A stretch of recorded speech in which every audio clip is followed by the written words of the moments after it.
nɛgɛ tan ani wolonfila Mali jamana kɔnɔna na Mali kura kɛnɛ dayɛlɛn ka ye nin ye ka bɔ studio bi duuru ni sabanan kɔnɔna na VOA so b'a la Washington DC kunnafoni kumabaw minnu bɛna walawala aw ye bi ntɛnɛ in na novembre kalo tile 25 san 2024 filɛ nin ye ninnu ye.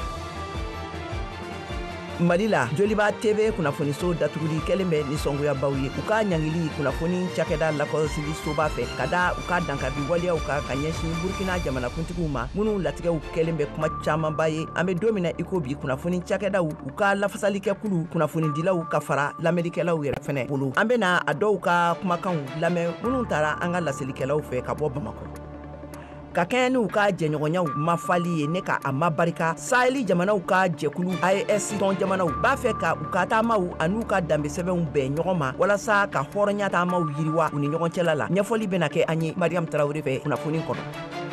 L'Amérique jamana kan Donald Trump be labɛnw na k'a ka jamana fanga ta dɔgɔkun damadɔ dɔrɔn ka kɔn a ka jɔyɔrɔ falen ɲɛ jamanakuntigi sugandilen bɛ kan ka a ka mɔgɔw minnu bɛna kɛ marabolow ɲɛmɔgɔw ye jira ka fara o kan a fɔlɔla ka ban a ka baaraw bɛna latigɛ cogoya min na ka kɛ ni jamana mara ye dajira ka ban. Aye aw bisimila an ka kɛnɛ kɔnɔna na bi ntɛnɛ donyaba in na ka tɛmɛ n'an ka kunnafoniw ye parena politiki kulu min bɛ jate bi fanga garadabaga fɛ politiki kulu fɛ ye bataki bɔ min kɔnɔ u ye jalakili bila Mali premier ministre kɔrɔ Dr Choguel Maïga Kokala Dr Choguel Kokala Maïga kan a ka mara kɛcogoyaw la ne ka tila ka laɲini kɛ furancɛ fanga ɲɛmɔgɔw fɛ awa k'u ka tuguli kɛ CEDEAO ani Union africaine ni ɲɔgɔn cɛla la awa Mariam Tarawele Mariam Kuyate VOA Bambara ka laselikɛla ka bɔ Bamakɔ bɛ ɲɛfɔli kɛ an ye a kan. Ka kɛɲɛ ni premier ministre yɛlɛma min kɛla Mali jamana kɔnɔ yan nɔ dɔgɔkun tɛmɛlen ni ka gouvernement yɛrɛ falen o senfɛ parti parena n'ale yɛrɛ ye fangasinatɔn ye a ye hakili jagabɔ kɛ ni ka a hakilinataw di jamana taabolo kan Sidi Touré parti parena ale ka kumalasela don. Ka premier ministre Choguel Kokala Maïga to premier ministre yala a ma baara foyi kɛ mun bɛ se ka kɛ sababu ye ka jamanadenw kala ka Mali ni jamana wɛrɛw cɛla dilan an ka jateminɛ na mun yira k'a fɔ ko a ye nin san damani mun kɛ premier ministre yala a nana ni farafarali ani furuku k'o don jamanadenw ni ɲɔgɔn cɛ k'o don Mali a n'a sigiɲɔgɔn caman ni ɲɔgɔn cɛ. O de y'a kɛ parena ye ni memorandum min bɔ k'a ɲini gouvernement kura fɛ premier ministre kura ani jamana ɲɛmɔgɔw u k'a lajɛ u ni jamanadenw ka sigi ka kuma wasa an bɛ se ka kuntilenna kura di transition in ma kuntilenna mun bɛ se ka kɛ sababu ye ka na ni basigi ye jamana kɔnɔ maa o maa n'a y'a sɔrɔ ni e de minɛna Mali kɔnɔ ka da i hakilina kan an ka fɛɛrɛ kɛ kanabila bɛ se ka d'u ma cogo min an ka fɛɛrɛw ni dabaliw latigɛ wasa retour à l'ordre constitutionnel o bɛ se ka kɛ sababu ye cogo min. Hakili jagabɔ min kɛla parti parena fɛ politiki tɔn dɔw y'a yira k'a fɔ k'a bɛ jamana lasegi kɔ de yira Abu Konate parti M5 RFP sifinnakaw ka ɲɛmaa don. Ni ko Choguel ma baara kɛ Choguel yɛrɛ de man di ye sinon Choguel ye baara kɛ mais a ka baara limitera ka dan a seko de la gafe min n'an b'a fɔ 10.17 mesures ni o taara ka kɛ Choguel ka plan d'action gouvernemental ye walasa a bɛ se ka baara kɛ o kan Choguel ye caman kɛ a la an t'a fɔ a bɛɛ ɲɛna min ye parena ka hakilina wɛrɛw ye tuguni ko ka segin ka discuter ni CEDEAO ye Union africaine ani communauté internationale ne ko n t'a dɔn mɔgɔ bɛ se k'i to i yɛrɛ ma cogo min ko an ka segin an ka kuma ni CEDEAO ye tandis que bɛn kɛra an ka jamanaw kan wagati min politiki mɔgɔ si ma wuli k'a fɔ k'i bɛ jamana in défense ta jamana bɛ k'a défend a yɛrɛ wagati min an bɔra CEDEAO la o hakilinaw tɛ yen tuguni an ka kan ka baara wɛrɛw de kɛ walasa ka taa ɲɛma n'olu tilala k'a fɔ an ka segin ka kuma ni CEDEAO ye ani Union africaine tɛ ɲɔgɔn na ani communauté internationale tɛ ɲɔgɔn na an ko an ka partenariat ye an y'a diversifier k'a kɛ partenariat gagnant-gagnant de ni mɔgɔ min sɔnna an ka hakilinata ma an ka jamana ka intérêt bɛ min na pourquoi pas ani i tɛ baara kɛ. An k'a dɔn k'a fɔ parti parena ka nin hakili jagabɔ sɛbɛn min carilen don bɔlɔlɔsiraw fɛ n'a kɔnɔ kuma kɛla parti politiki maa dɔw fɛla ye dɔw y'a yira k'a fɔ ko hakili jagabɔ min don k'a tɛ ɲɛtaga fosi lase jamana ma. Mariam Kuyate ka laselikan don ka bɔ Bamako VOA Bambara tɔgɔ la. nin tɛmɛnen kɔfɛ sisan Mali kunnafoni kɔlɔsili kulu HAC ye latigɛ kɛ ka dan sigi Joliba TV kunnafoni cakɛdaw ka baaraw la ka sababu kɛ Burkina Faso ka kunnafoni kɔlɔsili kulu cakɛda Conseil supérieur de la communication ka jalakiliw ye awa k'u ye dankari kɛ Burkina jamanakuntigi la a waleya kɛlen bɛ nisɔngoya ba ye Mali kunnafonidilaw ne u ka lafasali kɛ kulu bolo Mohamed Daɲogo VOA Bambara ka laselikɛla ka bɔ Bamakɔ. Juma tɛmɛnen bɔlɔlɔsiraw sanfɛ maliden caman bɔra kalama k'a fɔ ko mun kɔni ye haki ye n'ale ka baara ɲɛsinen don kunnafonidisow olu kɔni olu kɔlɔsili ni u ka baaraw o bilasirali ma k'u ye sɛbɛn bɔ k'a di Joliba TV mɔgɔw ma sɛbɛn min kɔnɔna la u b'a yira k'a fɔ ko Joliba TV kɔni k'u ka baaraw ko olu bɛ jɔ Novembre kalo tile 26 o nata n'o ye tarata don ye. Amadou Kojo n'ale kunnafonidila ye ale bɔlen kɔ nin kunnafoni kalama a bɛ a da don a la a ko nana cogo min na ani ale yɛrɛ hakilinata o ye mun ye a kan. A kɔni an dabali ban parce que dɔ de welela débat senfɛ donc a kumana en tant que mɔgɔkɔrɔba don donc a ye kuma min fɔ a tigi de kan ka jɔna a kuma kɔlɔlɔ ye mais Joliba y'a ka baara de kɛ baara min ye kunnafonidi baara ye ka débat organiser mais o sababu la k'a fɔ ko téléso bɛ taa datugu ou bien k'a ka licence minɛ a la donc a kɔni ma bɛn anw ma a ma diya n ye surtout a y'an dabali ban donc an ka bɔ nin kɔnɔ autorités k'a lajɛ k'a fɔ ko u bɛ ka décision min ta u ka segin u kɔ. O tɛmɛnen ko ka bɔ yen kunnafonidila wɛrɛ min bɛ yen n'o ye Madi Hawa Kebe ye ale y'a yira k'a fɔ ko Mali bɛ yɔrɔ min na bi gɛlɛya min bɛ Mali kan a fanba o ye kunnafoni kolon o carilen ni kunnafonidiso ɲumanw olu datuguna mun ye kunnafoni kolon ye olu bɛ sira sɔrɔ o la ale bolo a ka kan sigikafɔ o ka sɔrɔ a ko la halisa. Joliba TV ka nin fɛ k'a fɔ ko ka a ka fɛn minɛ a la anw ye kunnafonidilaw de ye a man di an ye ka da mun kan parce que n'a bɔra Joliba TV yɔrɔ la jɔn b'a dɔn ko turu bɛ se an fana ma an t'o dɔn donc an ka laɲini fɛn min bi ye o ye vraiment jamana ɲɛmaaw jamana marabagaw hali bi u k'u bolo da u dusu kan k'a lajɛ fɛn min ni a jɛngɛnna u k'a essayer ka o latilen jamana tɛ se ka taa kunnafoni kɔ dɛ an b'a fɔ an ka gendarme kɔnɔ ko la presse c'est le quatrième pouvoir et ni quatrième pouvoir dɔn bɛɛ mako de bɛ anw na jamana sinsinbere dɔ de ye c'est à dire que kunnafonidi ye ni kunnafoni ɲuman ma di kunnafoni jugu o bɛ hadamaden a b'i kunnasiri de o de k'a k'i kunnafoni a b'i kunnasiri de donc an bɛ min ɲini gouvernement fɛ hali bi u k'u bolo da u dusu kan Joliba TV vraiment a ka licence ko in o ka dabila. Maliden minnu n'olu bɛ kunnafoni lamɛn ni kunnafonidiso kofɔlen ninnu na olu y'a yira k'a fɔ ko min kelen filɛ nin ye k'a tɛ kunnafonidiso ko o datugu kun ko a tɛ o bɔ sabula olu yɛrɛ fɛ dɔw bɛ yen olu bɛ fɛn fɔ mun ka jugu ni ye nka fɛn tɛ kɛ olu la Aliyu Sigi. A bɛ fɔ cogoya min na démocratie la kunnafoni dilaw bɛ a bɛ fɔ min ma ko quatrième pouvoir démocratie kɔnɔna la kunnafoni dilaw ye o de ye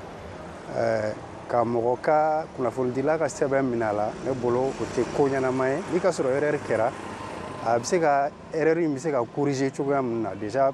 papier de b'a la sariya de b'a la sariya ye min fɔ ni ka sɔrɔ o bɛ se ka taa o de sira fɛ a bɛ se ka kɛ u bɛ suspend ou bien a bɛ se ka kɛ fɛn wɛrɛ bɛ kɛ mais ka dɔ ka fɛn minɛ a la alors que au même moment mɔgɔ wɛrɛw fana bɛ yen minnu bɛ fɛn fɔ la ne bolo sariya bɛ yen bɛɛ de kama sariya man ka ɲɛsin maakulu dɔ ma ka maakulu dɔ to yen a bɛ na ni fitinɛ ye jamana kɔnɔ an bɛɛ bɛ Joliba suit cogoya dɔ la ou bien cogoya wɛrɛ la n'i ma bɛn n'u ka émission directive ye i bɛ bɛn ni u ka politique émission ye ou bien i yɛrɛ i sigilen ni aw bɛ gɛrɛnw na aw b'a kumaw fɔ ne hakili la bɛɛ bɛ fanga de dɛmɛ parce que ni mɔgɔw tora yen u k'u da de a ma ɲi fanga yɛrɛ ma. Walasa ka nin ko in yɛrɛ kɔni ka ale kungo na a ɲɛɲɛ k'o bɔ ɲɔgɔn na kunnafonidilaw olu ka kulu minnu bɛ o ɲɛmaw olu ye ɲɔgɔn sɔrɔ o ɲɛmaya o tun bɛ Banjugu Dante bolo n'ale ye kunnafonidilaw yɛrɛ ka so o ɲɛmaba ye o la u bɛna fɛɛrɛ minnu tigɛ don n'a nataw la a bɛ a da dɔw la k'o fɔ an ye. An bɛna an ka tɔnɲɛmɔgɔ dɔw bila ka taa haki nɔfɛ u k'u bolo d'u dusu kan sabu n'i bɛ décision ta a kɛ kun ye segin kana k'a ɲɔgɔnna wɛrɛ kan mais n'i k'i bɛ ko yɛrɛ dabila pewu ne hakili la ni médiaw tɛ yen haki tɛ yen n'a fɔra ni min ye min kɛ o bɛ datugu ni min ye min kɛ o bɛ datugu don dɔ i b'a bɛɛ datugu dɛ a ma dabɔ o kama donc an b'a ɲini haki fɛ a k'a bolo da dusu kan k'a kɛ ni ko in taabolo ye u ka n'a kɛ datuguli ni licence retirée o cɛ man ɲi fɛn o fɛn ye san 1 san 2 san 5 sɔrɔ sigida la fo ka mɔgɔw don baara la o farala o dugu laadafɛnw kan o man ka fa ten o bɛ dilan de o tɛ tiɲɛ. a yirala k'a fɔ Joliba TV ale kɔni kɔnɔna la bi maa 45 bɔɲɔgɔnko o de bɛ baara la yen. Joliba TV ɲɛmaw yɛrɛ n'olu tun bɛ lajɛrɛ in kɛnɛ kan an ko an bɛ kuma galama tɛngu la nka u ma sɔn ka kuma u ko k'olu kɔni bɛ to kunnafonidilaw ka soba n'u bɛnna mun kan k'olu bɛ to o kɔ. Mohamed Daɲo ko VOA Bambara tɔgɔ la ka bɔ Bamakɔ. Hakaja lakanabaliya gɛlɛyaw bɛ u kan. Baɲangara mara nakɔ sɛnɛfɛnw jɔyɔrɔ ka bon kosɛbɛ mara yɛrɛ sɔrɔ nasiraw la. Tijani Wederago VOA Bambara ka laselikɛla ka bɔ Baɲangara ka laseliw sera a ma. An ka lamɛn. Yan nɔ Baɲangara mara kɔnɔna na nakɔ baara o kɔni jɔyɔrɔ ka bon kosɛbɛ. Sɛnɛ kɔfɛ maa caman de bi wasa don nin baara in na. Ne ka baara ye jardin sɔn ye. Ne b'uli depuis 4 heures. N ka sokɔnɔ baaraw kɛ ne bɛ soli ka na n ka jardin sɔn. Hali n'a y'a sɔrɔ lakanabaliya gɛlɛya bɛ nin mara in kɔnɔna na maa caman kɛrɛnkɛrɛnnenya musolakaw de bi wasa don nakɔ baaraw la. U bɛ pomme de terre, tomati ale nanfɛn kɛnɛ wɛrɛw sɛnɛ. I n'a fɔ Halima musolaka caman de bi mara in kɔnɔna na minnu kɔni bɛ nafa sɔrɔ baara in na. Aw ɲɛ bɛ légumes minnu na n bɛna tila de ka taa u feere yaasa ka se ka saga kelen san. A légumes minnu filɛ nin ye a sɔngɔ bɛ daminɛ 200 ka taa 300 la. A feerelen kɔsa n bɛna a wari de ta ni ka saga kelen san yaasa ka se ka o feere seli yɛrɛ ɲɛkɔrɔla la ni ka n ka musakaw yɛrɛ fɛnɛ ni bɔ o la. Walasa ka nakɔ baara don dala mara in kɔnɔna na kama sɔrɔ lakanabaliya kɔni bɛ nin yɔrɔ kofɔlen in na musolaka caman de kɔni bɛ ɲɔgɔn sɔrɔ togodaw la i n'a fɔ association walima groupement ka se ka dɛmɛ ɲini baɲumankɛtɔnw fɛ. O tɔ in kɔnɔna na kɛlɛɲɛbolaw caman b'u yɛrɛ sɔrɔ a kɔnɔ. N bɛna bɔgɔ bɔ ka n bɛna jaba ninnu turu ani aubergine ninnu n bɛna n ka yɔrɔ labɛn. A bɛ dimi mɛ komi nafaba de b'a la tɔnɔ b'a la o de kama mɛ sɛgɛ kɔni b'a la dɔɔnin. Hali n'a sɔrɔ baara in kɔni nafa b'a la kosɛbɛ yɔrɔ dɔw la I b'a jateminɛ k'a fɔ gɛlɛya binnen bɛ musolakaw kan kɛrɛnkɛrɛnnenya la mun bɛ tali kɛ jiko la. Rutu kɔni fari fagalen sigilen bɛ jibon sanfɛ a bɛ gɛlɛyaw fɔ mun bɛ tali kɛ jiko fan fɛ. Degunba de b'an kan yan jiko tɛ sira fɛ ji bɛ mara min kɔnɔ o jalen don ni ji dun tɛ an tɛ se ka baara kɛ. N'o y'a sɔrɔ nakɔ baara nafa kɔni b'a la mara in kɔnɔna na a baarakɛlaw kɔni jigi b'a kan k'a fɔ jamana ɲɛmɔgɔw ale ni baɲumankɛtɔnw n'a dɛmɛ kɛ ka ɲɛsin olu ma walasa nakɔ baara o bɛ se ka yiriwa cogo min na. An bɛ waati min na Baɲangara dugu kɔnɔna na a n'a lamini bɛɛ lajɛlen I b'a ye k'a fɔ nafɛnw kɔni ɲɔɲɛnen don kosɛbɛ supamu salati tomati jango salati ni tomati yɛrɛ n'i y'o dilan ka tigɛtulu funfun kan ka kɔgɔni k'a kan a kɔni bɛ daji caya maa caman da la. Tijani Wederago kabini Baɲangara nakɔw kɔnɔna na VOA Bambara o tɔgɔ la.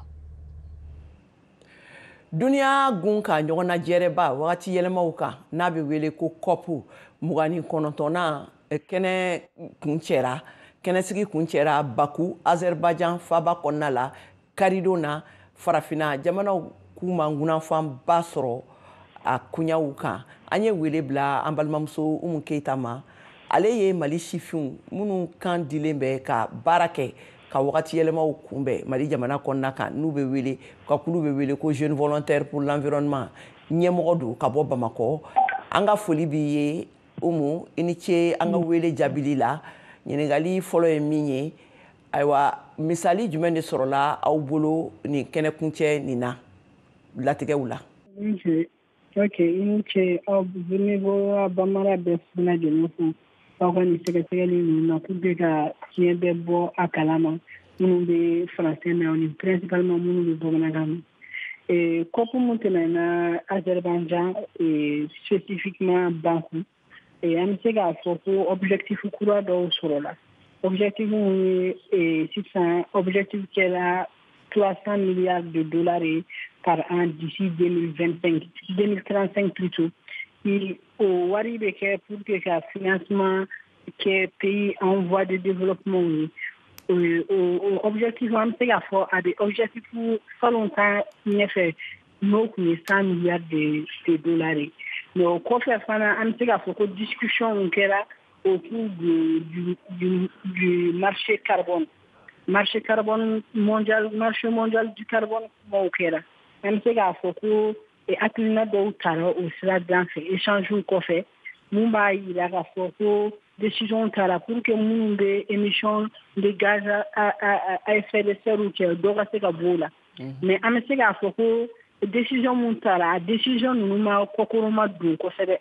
parce que fɛn minnu ye pays africains ye principalement minnu bɛ en voie de développement u y'u ka préoccupation yira parce que absence d'engagement ferme o bɛ fɛn ninnu kɔfɛ certes marché carbone kuma fɔra mais décision mun kan ka ta pour que abandon des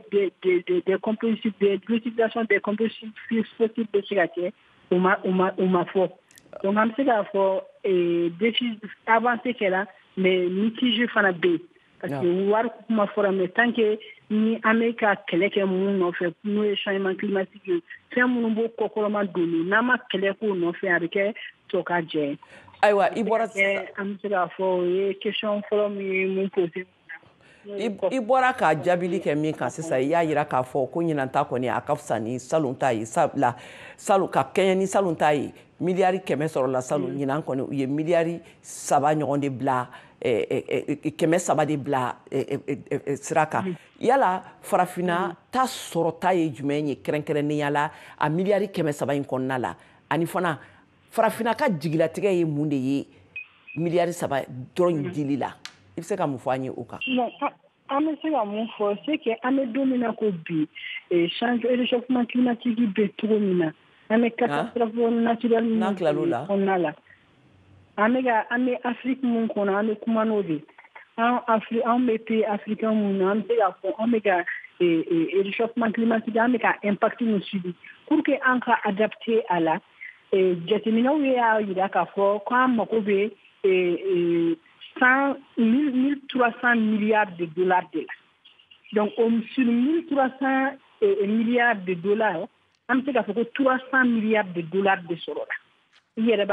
gens qui ont écart kabou, sur 1300, 300 de soro la. Donc, ce qui veut dire qu'il faut écart bon, mais écart infana simbala. Ça veut dire que la reconnaissance des défis climatiques spécifiques nous fera, nous en africains taille. O ma takabla bala parce que wari mun fɔra k'a bɛ di c'est insignifiant par rapport an ka besoin mun exprimer. An ka foli bɛ i ye k'a fɔ an lamɛnbagaw ɲɛna ko nin tun ye an balimamuso Umu Keyita ale ka kumakanw ye ayiwa ale ye Mali sifinkulu minnu ka bɛ baara kɛ la u kan dilen bɛ ka baara kɛ wagati yɛlɛmaw kan u ka kulu o ɲɛmɔgɔ ye ale ka bɔ Bamakɔ ayiwa k'a fɔ ɲɛna nin y'an selen ye an ka kunnafoni tako fɔlɔ laban waatiw ma a ye to kunnafoni kɔnɔ an bɛ kɔsegin sisan ka na tɔw laseliw kɛ aw ye a k'an bɛɛ sɔnni. K'i abonné VOA Bambara WhatsApp la walasa kunnafoni fosi kana fɔ i kɔ o ka nɔgɔn kojugu. I ka WhatsApp kɔnɔna la i bɛ taa statut lajɛyɔrɔ la yen i b'a sɛbɛn VOA Bambara. I b'an ka chaîne ye a kɛrɛfɛ i b'a sɛbɛnnen ko suivre i bɛ i tɛgɛ digi o kan o la fosi tɛ fɔ i kɔ. N'i ko seko ni dɔnko n'i ma se dɔgɔnɔ jamana i bɛ se ka kunnafoni sɔrɔ ka bɔ Mali la Laginɛ ani Burkina Faso. Bɛ a bɛ wele wusula min na ko kɛlɛ banna hali cɛ dusukun mana kɛ fara ye n'a y'a kasa. Fo ka taa se Sénégal ma. Je dissous l'Assemblée nationale. O fara anglais kalanni kan bamanankan sira fɛ. Nɛgɛ ɲɛ 9 o de bɛ yen is 9 o'clock. What time is it? VOA Bambara ka WhatsApp kan farafina ni diɲɛ kunnafoni fosi tɛna fɔ aw kɔ bilen. Ayiwa sɔmɔgɔ don dɛ a ci limanaw fana ma.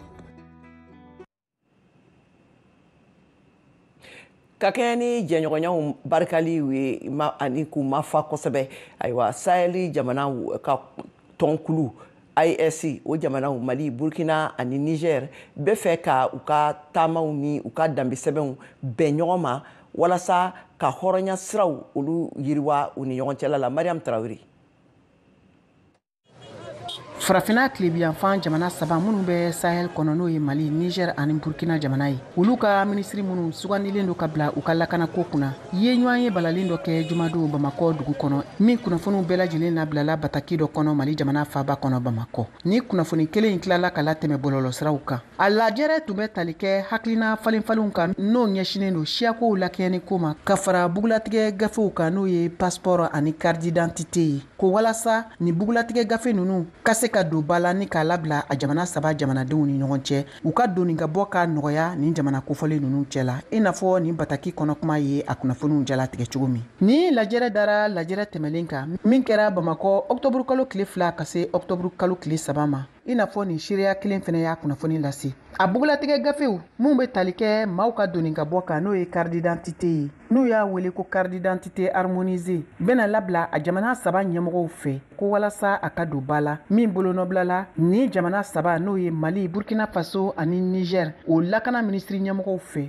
n'o ye Mamadou Sanaye ka bɔ Burkina, Dawuda Ali Muhammadine Mali ani Mohamed Tumba ka bɔ Niger. Nasira wɛrɛw fɛ a jamana sabaw y'u bolonɔbila gafe dɔ la alamisadon Niamey Niger jamana faaba kɔnɔ n'o kɛra bɛnkan labilali ye jamana saba ninnu ni ɲɔgɔn cɛ min bɛ tali kɛ nɛgɛjurusirako kun kan ko walasa nafolomugu min tun bi bɔ jamanadenw kelen fɛ n'u bɔra u sigiyɔrɔ jamanaw la ka taa nin jamana kelen kelen kan u ka bin ka bɔ yen min bɛ wele nansarakan na ko roaming ko nin bɛnkan lawaleyali bɛna tali kɛ o nafolo n'o ye fɛrɛw ye bɛɛ lajɛlen bin ka bɔ a jamana telefɔni cakɛda sow fɛ. Sisan an bɛna l'Amérique jamana kan yan nɔ Donald Trump l'Amérique jamanakuntigi kura sugandilen bɛ labɛnw na k'a ka jamana fangaw ta ayiwa George Atino ale b'an bolo directement na nɛgɛ kan George awa mun de bɛ sen na yan nɔ. Kadatu an ka foli bi ye an ka foli bɛ an lamɛnbaaw bɛɛ lajɛlen kelen kelen ye aw b'a kalama cogo min na États-Unis jamana ɲɛma sugandilen Donald Trump ale bɛna a ka kalekandi kɛ janvier kalo tile 20 nata nka yanni o cɛ a y'a ka marabajɛkulu kɔnɔmaw sugandi i n'a fɔ an y'a fɔ aw ye cogo min na an ka laseli caman sen fɛ wa a ye ko minnu fana boloda san 4 nataw la a ka fanga kɔnɔna la a ye olu labɛn Caroline Presuri ale ye laseli dɔ labɛn o de kan mun bayɛlɛmana Lamisa Sangare fɛ an ka jako lajɛ. Jamanakuntigi sugantilen Donald Trump ka sebagaya sɔrɔ laseli kalafilidenw wula fɛ. Anw bɛna fɛn bɛɛ labɛn anw ka jamana kɔnɔ ani anw donna tariku kɔnɔ kun kelen kama bi su in na ani o kun bɛna kɛ nin yɛrɛ de ye. Jamanakuntigi sugandilen Donald Trump ka laɲini fɔlɔ ye tungalatagalaw ka koɲa ɲɛnabɔli de ye. Anw bɛna sɔn ka dancɛw ninnu datugu ani ka mɔgɔw to yen u ka don anw ka jamana kɔnɔ. Anw bɛ fɛ mɔgɔw ka segin ka na nka anw kan ka u to yen u ka na nka u kan ka na sira jɛlen de fɛ. Donald Trump ye jamaw lasɔn a ka fanga ɲini laseliw sen fɛ ni layidu tali ye k'a bɛ tungaladenw miliyɔn caman gwɛn sɛbɛn tɛ minnu bolo. Ko dɔnnanganaw ka fɔ la o bɛna dolari wari miliyari caman tiɲɛ wa a bɛ labɛnbaw de laɲini ani ko caman wɛrɛw minnu pereperelatigɛ ma di. Nka dancɛ kow ŋana min sugantira Trump fɛ Tom Homan y'a fɔ 60 minutes jɛmukan kɔnɔ ko a bɛna fanga digi baaradaw de kan ka sagon sigidaw kan. A ka laɲini filanan bɛna kɛ sɔrɔko gɛlɛyaw ladilanli de ye. Anw ka jamanakuntigi sugantilen dangan J.D. Vance lamɛn kalafilidenw wula fɛ. J.D. Vance jamanakuntigi dangan sugandilen. Ameriki politiki tariku yɛlɛma boloba kɔfɛ anw bɛna bayɛlɛmaliba de don jamana in tariku kɔnɔ ni Donald Trump ye. Trump ye layidu ta ko Ameriki fɔlɔ de bɛna bila politiki kow bɛɛ ɲɛfɛ ni salenw dali ye kɔkan feerefɛnw kan douaniers fɛ ani salenda dabilali adamadenw lafiya baaraw kan wali dɔbɔ siraw fɛ. A ka laɲini sabanan bɛna kɛ marabagakulu labɛnli ye Donald Trump jamanakuntigi sugandilen. Ameriki ye sarati girimanba de di anw ma min ɲɔgɔnma deli ka kɛ. Nin saratikan in hokumu kɔnɔ a ye Elon Musk latɔmɔ Tesla ni SpaceX ni Vivek tigi ani Arasima Wami jamanakuntigiya ɲini sinamakɔrɔ o bilara marabagajɛkulu kolodɔnikulu ɲɛma ale bɛna biro kɔnɔ baaralaw kɔlɔsi ani waribɔtaw. Sénat ni Chambre des représentants ɲɛminɛlen min don républicains fɛ o bɛna nɔgɔ bɔ siganaw la dɔɔni dɔɔni ka ɲɛsin mɔgɔw ma minnu tɔgɔw bɛ ka ŋunuŋunu k'olu bɛna kɛ secrétaire d'État secrétaire à la défense ni sécurité intérieure ye fo ka se lamini lakanajɛkulu ɲɛmɔgɔya jɔyɔrɔ tigi ma ni diɲɛ tɔn lasigiden ni Israel ta ani caman wɛrɛw. O ye tɔgɔ damadɔw dɔrɔn de ye mara koɲa jɔyɔrɔ ba naaniw cɛla Trump ka marakura wagati. Tile 70 ɲɔgɔn kɔnɔ jamanakuntigi sugandilen bɛna baara ta. O la a bɛna bɛɛ lajɛya a ka mara fanga kura marabagakulu koɲaw kan. Nka ko kelen kɔni jɛlen don, ni mara fanga kura kɔnɔkow ni Biden ta danfara bɛna sɛbɛ bonya. Lamisa Sangare, Caroline Peresuti tɔgɔw la, VOA News, West Palm Beach, Florida. Kadiatou Traoré ni kunnafoniw de tun bɛ an bolo États-Unis kun kan. An ka foli bɛ i ye Georges ka tɛmɛ n'an ka kunnafoniw ye sisan an ka Siaka Traoré lamɛn farikolo ɲɛnajɛ kɛnɛ kan. Sibiri tɛmɛnen novembre kalo in tile 13 san 2024 o ye don ye min bɛ to Mali sɛnɛntɔlɔntan tariku kɔnɔna na ka da kan championnat professionnel siɲɛ fɔlɔ daminɛ don do. Sɛnɛntɔlɔntanaw bɛna kɛ lahala ɲumanw na senkɔrɔmanedoba do ka hakilina filɛ a ko kan an k'u lamɛn. Ne tɔgɔ ye Mori Konate ne ye jeliba supporter ye. Mali championnat daminɛ bi a diyara n ye ka da kun caman kan parce que anw bɛ retard la dɔɔnin. Surtout club fila membres n'o ye Jeliba ni Sadi n'u bɛ commission africaine na a b'u arranger comme quand minnu bɛ jouer commission na a caman bɛ dɔw bɛ 9e jour la dɔw bɛ 6e jour la an ka denmisɛnninw n'u ma nin daminɛ an bɛna jigin u la sisan voyez jour taara an taara yan fɛ dɛ jour bɛ taa entraîneur bɛ taa or que commission t'u la ni commission tɛ ballon la fu don e ni min bɛ jouer a bɛ bate o jagoya de donc a kɔni diyara an ye ka da fɛn dama kan o de ye nin ye Ala ka Mali balita jɔ an ye. Aminata Sissoko, Mali sɛnɛntɔlɔntan kanuba do a ka haminako filɛ ka ɲɛsin sɛnɛntɔlɔntan ɲɛmaw ma. N kɔni ballon filɛlaw hakili la a ka to tan ballontannaw kelen-kelenna bɛɛ lajɛlen ka se ka nafa bɔ u ka ballontan na n'a fɔra u bɛ u ɲin di nin baara in de ma depuis u ka dɔgɔ dɔw bila ni sira in de kan mais i b'a ye anw fɛ yan Mali la i bɛ ballontan mais i tɛ se ka balo i ka ballontan na a ka kɛ sababu ɲuman ye u ka se ka musakaw ɲini ka se ka an ka ballontannaw bila condition ɲɛnama na cogo min na u fana bɛ se ka balo u ka sport la. Sori Ibrahim Jara a fait senkɔrɔmanedoba ale ka haminako filɛ nin ye. U ka joueurs considérés k'u bila condition na quoi parce que n'i y'a ye joueurs dɔw yɛrɛ bɛ yen u bɛ jouer la u tɛ dumuni ɲɛnama yɛrɛ sɔrɔ ka kɛ n'i ko k'olu ka taa kɔfɛ k'u ka taa ligi balo ninnu ta a ka gɛlɛn u tɛ se ka taga yɔrɔ jan quoi. Mamadi Jakite farikolo ɲɛnajɛ kunnafonidila don Bamako. N ye an siɲɛ fɔlɔ ye n tɛ Mali championnat yɛrɛ a daminɛna kabini san 1981 en tant que championnat national mais ni diɲɛ yɛlɛmana i bɛ yɛlɛma a nɔfɛ ballontan ɲɛnabɔ sobaw kafu kana se FIFA ninnu ma olu ko ka ballontan kɛ professionnalisme ye mun ye ballontanna ka balo i k'a dɔn ballontan kɔnɔna na donc o de nana an wajibiyalen don ka dɔ la n'an ma ni diɲɛ yɛlɛmana n'i ma yɛlɛma diɲɛ nɔfɛ a bɛ kɛ baara ye donc nin ye Mali siɲɛ fɔlɔ ye ka don a la donc an bɛ se k'a fɔ jɔn 14 olu bɛna i ka dɔn a ballontan o tɔn 14 tile 20 ani tile 6 o bɛ kɛ a ye donc tɔn 13 b'a ɲini ka Joliba Culture de Bamako k'o nɔrɔ bila donc an bɛna ye an bɛna ballontan dumanba ye mais n'i y'a yɛrɛ ta k'a lajɛ wari bɛna k'a la ka d'a kan wari dɔ farala wari kan mɔgɔ mana gagné championnat la $30,000 mun kɛra filanan ye $15,000 mun kɛra sabanan o bɛ $10,000 sɔrɔ fo la championnat tun tɛ ten an bɛ se k'a fɔ a bɛna valeur don an ka ballontan na nka comme ko daminɛ don an bɛna an jira a daminɛ o kɔni fɛn fɛn n'i y'a ye daminɛ ye a daminɛ ka gɛlɛn an bɛ se ka fɛn fɔ Ala ka a ɲa an ka jamana bolo. Shekina Sanogo motokɔlɔsila do sɛnɛntɔlɔntana yɔrɔw la championnat daminɛni diyara ye kosɛbɛ ka da kan ale ka musaka sɔrɔ yɔrɔ do an ka Shekina lamɛn. Ni championnat match bɛ état bɛ ɲɔgɔn ye n'a sɔrɔ jeli b'a dɔn an bɛ se ka moto 100 moto 500 ne yɛrɛ don moto 100 moto 500 600 an b'o jɔ match kɔnɔ mais les matchs vite comme ça maximum moto 200 moto 250 ou bien moto 300. Ni kɔni ye championnat professionnel daminɛnen de ye Mali la VOA Bamara tɔgɔ la Bamako Siaka Traoré kalaseli don.